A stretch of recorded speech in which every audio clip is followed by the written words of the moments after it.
There's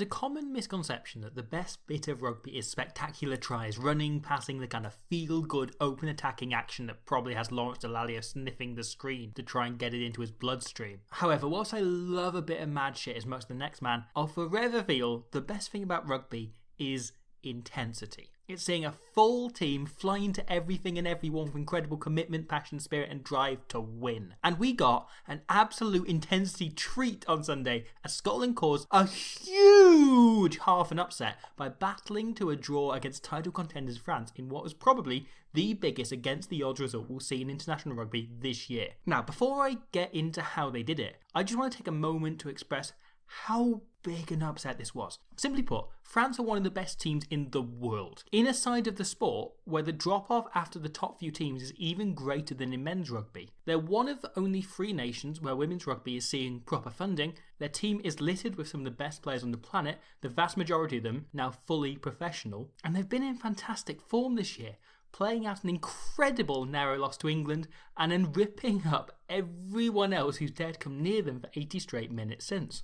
Scotland, on the other hand, are by and large a semi-pro to amateur team. Quite a few of the starting 15 are now playing in the Premier 15s, the English League, which is paid, but the side is still stacked with amateurs. A lot of, if not most of the team, have full-time jobs. Quite often that's shown. They lost 53-0 to England at the start of the year in a game that was apparently played in the ice level from Super Mario Bros. 3, and a strong performance against Ireland at the start of the tournament looked to be the high point of their year. There's been some mockery on social media for a commentator in the weekend's other game saying France's victory was a foregone conclusion, but it wasn't an entirely unfair assessment to make looking at the game on paper. Scotland have only beaten France twice in the Six Nations, the last time 10 whole years ago, and over the 9 games in between, the aggregate score was Scotland 16, France 409. France are one of the favourites for next year's World Cup. Scotland are yet to even qualify and will need to beat at least one team currently ranked above them to do so.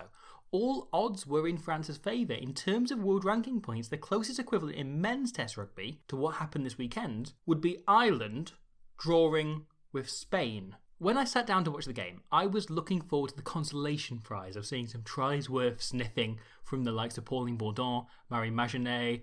Nobody was expecting intensity. Nobody it seems, except Scotland. In fact, the people least expecting the game to go the way it was, seemingly, were the French team. Just a minute into the game, Bourdon takes a quick tap, despite Scotland being almost entirely back and onside. By any normal merits, this Scotland team would not be as fit or fast as France, and they looked to run them ragged from the off.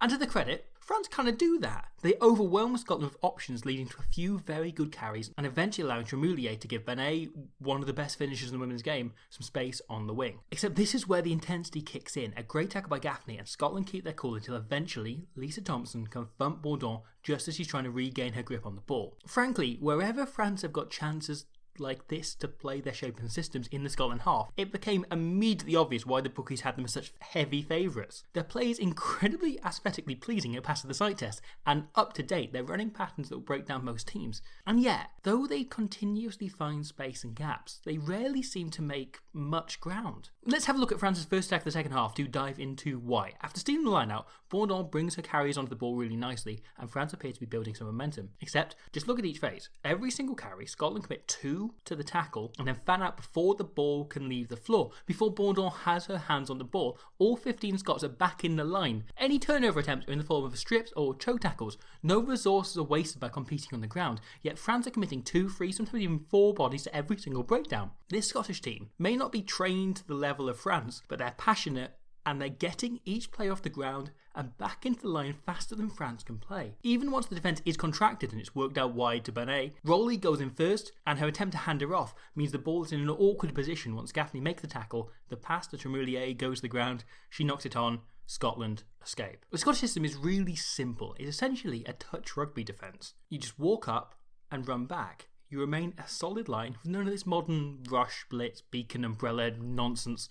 they very rarely tried to put any kind of pressure on the French attack. They instead just soaked up tackles and got back into position to do it again. It's risky if your opposition are patient, but it's a really smart way of conserving energy in a team who are perhaps less fit than their opposition by not sprinting up every single phase. Only the player making the tackle is expending any energy, and by making double tackles all the time, you're reducing that further. And France were not patient. Instead of trying to force mistakes, Scotland were able to just sit and wait until France made them themselves. This was a 15 packed with some of the best players in the world, and yet they all seemed dedicated to making mistakes on Sunday, with Meringue in particular having an absolute mare, blowing this great chance by just not catching the ball from a cross kick. And there are a few really dodgy passes and kicks from players normally way beyond this. And so Scotland stood up. Lisa Thompson made a presence felt in almost every single aspect of the game, putting in a basically near perfect modern day 12 performance.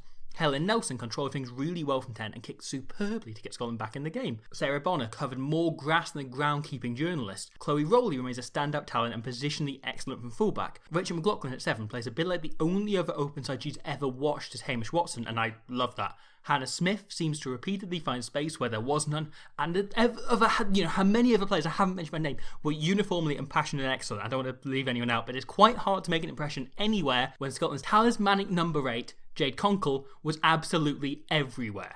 Conkle made 25 carries on Sunday, the most by any player in a single game over the men's, women's and under-26 nations tournament so far, and made 147 metres, only 2 behind this year's best by a forward, held by Gregory Aldrit. And so many of them were at critical points, getting a side out of trouble or getting them going forward as things were looking sticky. However, none of them were as important as her involvement in the try that tied things up, scored by debutant Rachel Shankland. French fly half Audrey Abaday spent the entire second half stabbing in little attacking kicks, trying to find space, but virtually every single one of them was covered ably by Chloe Rowley, and this was no different. Rowley then launching counter-attack with some fantastic footwork.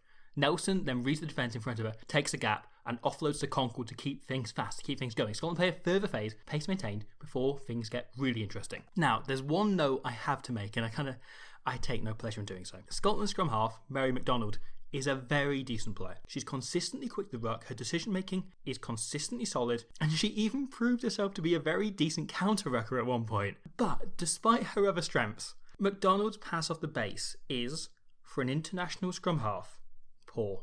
She's been getting around this by picking the ball up every phase and threading it away neatly and nicely, but this consistently takes just a half second out the Scottish attack. And in the second half, France started playing to it. Knowing she'd pick the ball up, they'd fly out first, appearing offside at every single breakdown. But in fact, it was just well timed. They were watching McDonald closely. But then Scotland started the counter-strike. Initially, they played deeper before pulling the kind of piece de resistance here. As McDonald picks the ball up, 2 French defenders absolutely fly up. Gros is watching Nelson, Mayans watching the forwards outsider. Knowing her options are limited, Gros then turns in on Nelson, both defenders pincering her. Except Hannah Smith is waiting on a 10s inside. Trying to exploit the fact that McDonald's service isn't exactly at drive-through speed, the 2 Frenchies have flown up so hard they've oversold the space and left it open for Smith to go straight through. If the ball comes out here at a quote-unquote normal speed, Nelson is making her decision well before these 2 defenders are in her face and hence not in their line. The space Smith attacks doesn't exist. She never makes this break. However, she does. Bartlett takes the offload and McDonald's then typically right there to ship the ball away. They catch France just as their defence is still folding out and Thompson takes it into the 22. Bonner carries and let's just stop it here, right? Let's look at this.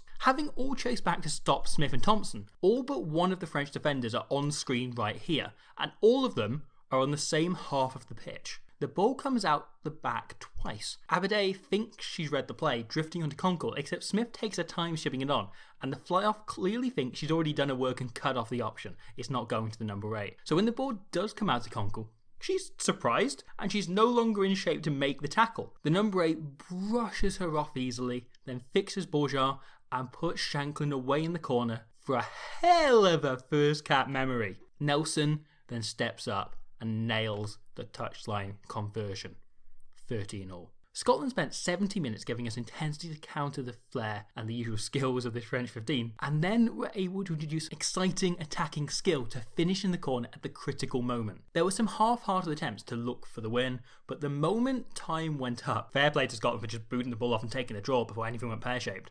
Seeing as Ireland aren't playing Spain this autumn, this will probably stand as the biggest against the odds upset of the year, and a game that reminds us that no match in rugby is ever a foregone conclusion, so long as teams like Scotland are willing to bring the passion, drive, and, as ever, intensity.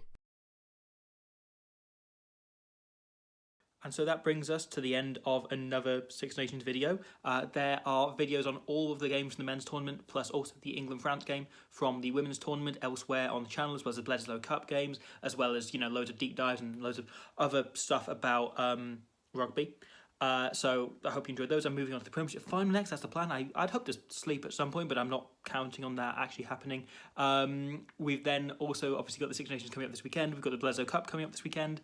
So I'll try and cover as much of that as possible. That is the plan. There is no podcast on the World Cup retrospective this week because I'm just trying to get as much of this in as possible.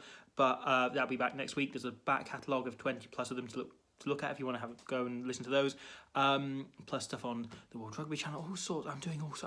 I'm quite busy, and I'll see you very soon, all being well, for a video on the Premiership final. I hope you enjoyed that very much. Goodbye, have a great day.